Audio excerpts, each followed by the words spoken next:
Assalamualaikum warahmatullahi wabarakatuh. Bismillahirrahmanirrahim. Innal hamdalillah nahmaduhu wa nasta'inuhu wa nastaghfiruh wa na'udzu billahi min shururi anfusina wa min sayyiati a'malina. May yahdihillahu fala mudhillalah wa may yudlil fala hadiyalah. Asyhadu an la ilaha illallah wahdahu la syarika lahu wa asyhadu anna Muhammadan abduhu wa rasuluhu la nabiyya wa la rasula ba'da. Saudara-saudaraku, kaum muslimin wal muslimat dimanapun Anda berada, alhamdulillahirabbil alamin, saat ini kita telah berada di bulan Ramadan, bulan yang penuh dengan kemuliaan, sebuah nikmat agung yang diberikan Allah Subhanahu wa taala kepada kita untuk mereguk manisnya iman dan Islam, untuk memperdalam keakraban kita, kedekatan kita kepada Sang Khalik. Maka menjadi kewajiban kita untuk senantiasa meningkatkan kualitas iman dan takwa kita kepada Allah Subhanahu wa taala.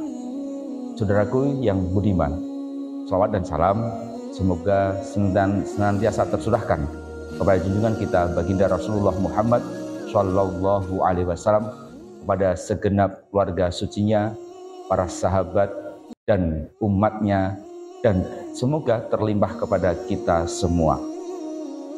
Para pemirsa yang kami hormati, bisa berada di bulan Ramadan itu adalah salah satu nikmat yang sungguh sangat luar biasa.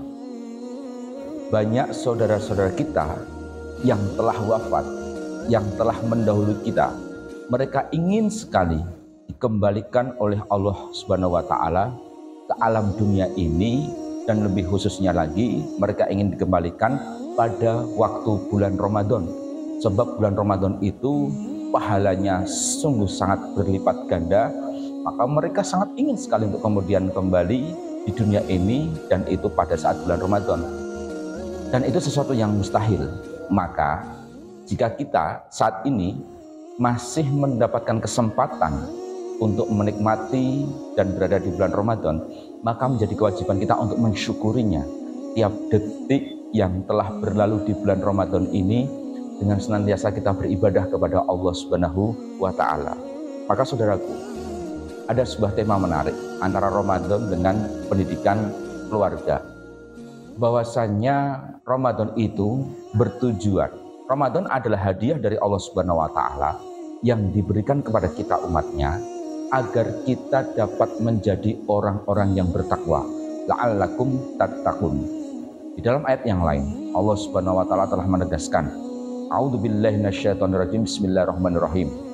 Ya ayyuhalladzina amanu taqullaha wal tanzur nafsum ma qaddamat lighad wattaqullaha innallaha khabirum bima ta'malun. Wahai orang-orang yang beriman, jika kita memang mengaku sebagai orang-orang yang beriman, maka kewajiban kita untuk senantiasa bertakwa kepada Allah. Dalam ayat itu, ajakan ataupun perintah untuk bertakwa diulang 2 kali. Hal ini menegaskan bahwasanya penting menjadi orang yang bertakwa itu. Salah satu cara agar kita dapat bertakwa di dalam ayat tersebut adalah kita meneliti apa yang telah kita kerjakan sebelumnya di dunia ini, apa yang telah kita ukir dalam pekerjaan kita sehari-hari kemarin. Kemudian setelah kita teliti, kita koreksi. Jikalau masih ada yang kurang, dapat kita tingkatkan. Jikalau masih ada yang perlu kita tambal karena bolong, maka kita tambal. Sebab itu semua menjadi pondasi dasar bagi kita kelak, agar kita nantinya ke depan akan mendapatkan kenikmatan di hari akhir. Hari akhir itu bisa hari besok di kampung keabadian bernama akhirat, bisa besok itu, bisa selepas Ramadan ini. Maka kita menjadi penting agar kita meningkatkan ketakwaan kepada Allah Subhanahu wa taala.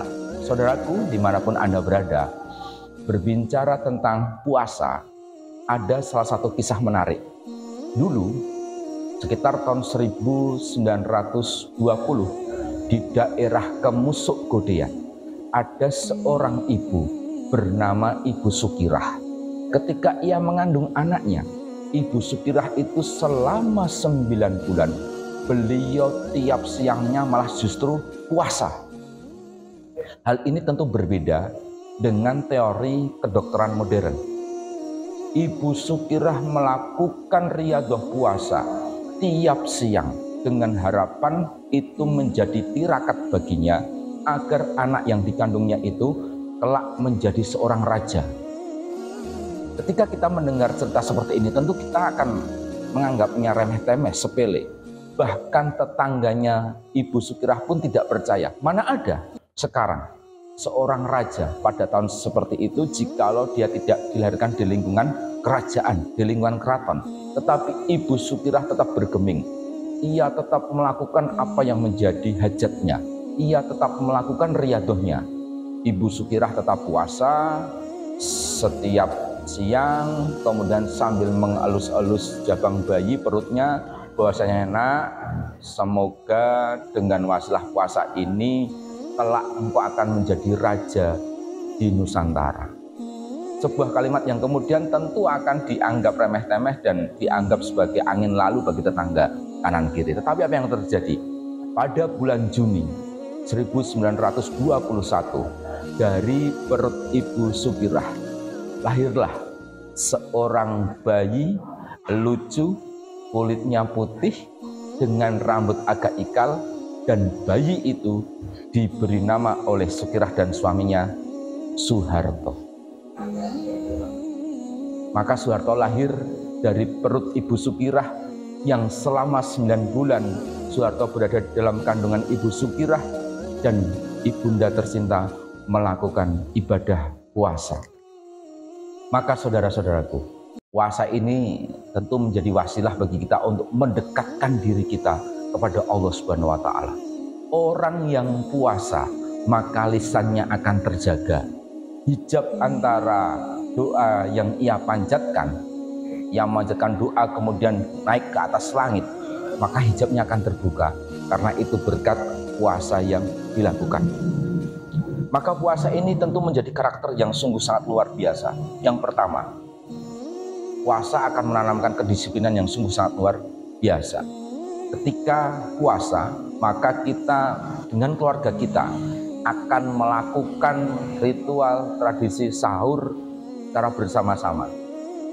Kemudian kita akan bersama-sama dengan keluarga kita melakukan sholat secara berjamaah dan lain sebagainya, baik itu di masjid maupun mushola bersama-sama keluarga, yang itu barangkali yang sekarang disebut sebagai quality time di sebuah keluarga, sebuah waktu yang berkualitas bagi keluarga yang mungkin itu tidak dilakukan di kesempatan bulan-bulan selain di bulan Ramadan. Maka ketika kita bergegas untuk melakukan sahur bersama, untuk melakukan sholat berjamaah secara bersama, itu secara tidak langsung kita telah melakukan salah satu dawuh dari Syekh Ibnu Athaillah Al-Iskandari, bahwasanya Syekh Ibnu Athaillah Al-Iskandari dalam kitabnya Al-Hikam menyatakan bahwa ihalatukal a'mal ala wujudil faraghi min ru'unatin nafs. Menunda-nunda beramal karena menunggu luangnya waktu itu termasuk tanda kebodohan jiwa. Maka orang-orang yang kemudian melakukan puasa, apalagi ketika adzan maghrib berkumandang, ya, biasanya kemudian kita bersegera mungkin untuk membatalkan puasa kita, ya, dengan snack ringan ataupun kudapan ringan untuk kemudian kita melakukan sholat maghrib secara berjamaah. Baru habis itu kita menikmati santap berbuka kita. Maka itu termasuk salah satu metode pembelajaran bagi kita untuk menjaga kedisiplinan dalam ibadah kita kepada Allah Subhanahu wa Ta'ala. Itulah salah satu nilai-nilai yang diajarkan Ramadan kepada kita. Sekali lagi itu semua muaranya adalah menjadikan kita la'allakum tattaqun, menjadi orang-orang yang bertakwa. Selanjutnya, puasa ini, saudara-saudaraku, mengajarkan kepada kita untuk tidak sombong. Sebab apa? Orang yang berpuasa, ketika kita puasa sejak terbit fajar hingga nanti terbenamnya matahari, kita merasakan kita sebagai manusia itu ternyata mau kita pangkatnya jenderal ataupun kopral, mau kita orang yang berpunya ataupun tidak, mau kita punya sawah berhektar-hektar ataupun hanya memiliki tikar, ternyata tanpa asupan gizi, tanpa sesuap nasi, tanpa seteguk minuman, badan kita merasa lemah, badan kita merasa lunglai, badan kita merasa lesuh. Itu artinya manusia itu tanpa sedikit pun makanan atau minuman yang masuk ke dalam tubuh kita, kita tuh merasa tidak punya tenaga sama sekali. Ketika hal itu terjadi, apa yang lantas kita sombongkan? Ya, kita tahu bahwa puasa itu salah satu metode untuk menghambat jalannya setan di dalam aliran darah kita. Maka orang-orang yang berpuasa itu salah satu tandanya untuk tubuhnya lemah itu sebenarnya itu menutup pintu setan ketika dia ingin hendak mencoba menggoda kita untuk melakukan sesuatu hal yang kurang bermanfaat. Maka saudaraku, puasa mengajarkan kepada kita untuk tidak sombong. Ini salah satu poin yang cukup penting. Sebab apa? Kita tahu dalam kitab Nashul Ibad disebutkan bahwa kullu maksiatin an syahwatin fa innahu yurja ghufranuha. Setiap maksiat yang timbul dari dorongan hawa nafsu masih bisa diharapkan ampunannya. Tetapi kullu maksiatin an kibrin yurjala ghufranuha. Setiap maksiat yang timbul dari rasa sombong itu hampir-hampir tidak dapat diharapkan ampunannya. Hal ini bisa kita ilustrasikan ketika kenapa kesalahan yang dilakukan iblis tidak dapat dimaafkan oleh Allah Subhanahu wa taala, sementara dalam tanda kutip kesalahan yang dilakukan Nabi Adam alaihissalam dapat dimaafkan oleh Allah Subhanahu wa taala. Sebab Adam memakan buah terlarang yang dilarang oleh Allah itu karena dorongan hawa nafsu, dan itu masih bisa diharapkan ampunannya.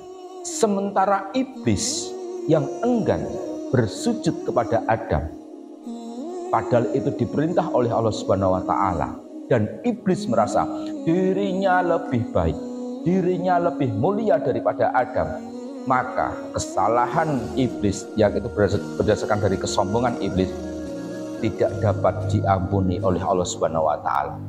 Pemirsa yang budiman, puasa mengajarkan kita untuk tidak sombong. Kita akan merasa sama dengan siapapun, bahwa manusia itu jika tidak mendapatkan asupan makanan ya, sedikit saja, maka kita akan merasa lemah, lunglai, letih, lesu. Kita tidak punya energi sama sekali. Maka apa yang kita sombongkan?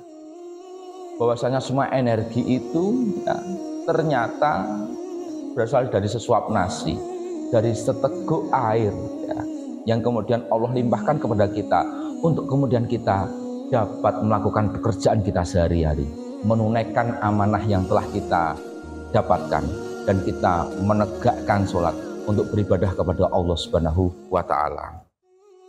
Nah, maka orang yang berpuasa itu dia akan punya empati, dia akan punya simpati, dia akan punya perhatian lebih kepada tetangganya, tetangga kanan kiri, sanak kerabat, handetolan, famili, rekan, ya, siapapun itu, dia akan punya empati lebih kepada mereka untuk merasakan ketika dirinya kekurangan, maka rasanya seperti ini. Ketika tidak punya, maka rasanya seperti ini. Dan puasa adalah metode yang sungguh sangat luar biasa untuk memberikan pendidikan karakter yang baik kepada kita, kepada keluarga kita, dan kepada seluruh masyarakat kita. Pemirsa yang budiman, dimanapun Anda berada, anak itu akan mencontoh orang tuanya. Salah satunya ketika bulan Ramadan ini, ketika ayah dan ibu kemudian tadarus Al-Quran, maka anak pun akan mencontoh kepada orang tuanya. Hal ini cukup penting, sebab di waktu-waktu yang lain mungkin kita sangat sibuk sehingga kita untuk membuka mushaf Quran pun kita tidak punya waktu seolah-olah. Tapi ketika bulan Ramadan ini, marilah kita paksa untuk kemudian kita bertadarus bersama keluarga kita di rumah.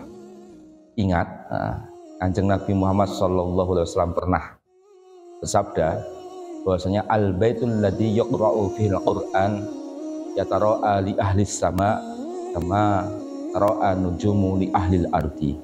Rumah yang dibacakan Al-Qur'an itu dapat disaksikan oleh penduduk langit sebagaimana bintang gemintang disaksikan oleh penduduk bumi. Maka jika kita ingin rumah kita bercahaya, jika kita ingin rumah kita berkilau, dapat dilihat oleh seluruh penduduk langit, maka marilah kita melakukan tadarus bersama keluarga kita, melakukan tadarus Al-Quran bersama keluarga kita, agar rumah kita berkilauan dan dapat dilihat oleh penduduk langit. Dan itu bisa kita mulai lakukan ketika di bulan Ramadan ini. Mungkin itu yang dapat kami sampaikan. Semoga bulan Ramadan kali ini dapat memberikan pendidikan karakter yang lebih baik kepada diri kita, kemudian kepada keluarga kita, dan itu akan memancar kepada masyarakat di sekitar kita, sehingga tujuan Ramadan, tujuan puasa Ramadan, la'allakum tattaqun, menjadikan kita bertakwa, itu benar-benar akan diberikan, dianugerahkan oleh Allah Subhanahu wa Ta'ala kepada kita. Akhirul kalam, assalamualaikum warahmatullahi wabarakatuh.